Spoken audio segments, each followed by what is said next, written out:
sa Mindanao. Let's focus on Mindanao is 1, 2, 3, 4, 5, 6, 7, 8, 9. 9 ang pasok sa alyansa noon. Actually, 10. Statistically tied yung isa, no?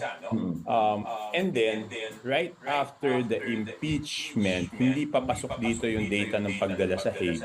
Ang natira na Iyang isipin niyo, Mindanao, 10. One takip survey ito, pinag-uusapan dito survey. 10 daw. Sabihin mo na mali yung survey, at least 8, 7.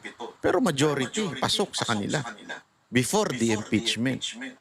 So inaamin talaga nila na sumablay itong impeachment. Ito, sasabihin niya ngayon, after the impeachment, before the kidnapping ni PRRD, ito naman ang naging resulta. sa Mindanao is 1, 2, 3, 4. So from 10 naging 4. Wala pa dyan yung Hague. So after impeachment to, kumalhati yung bawas na sa survey. So nagalit talaga ang taong bayan dun sa impeachment ni VP Sara Duterte. Bakit importante ho ito?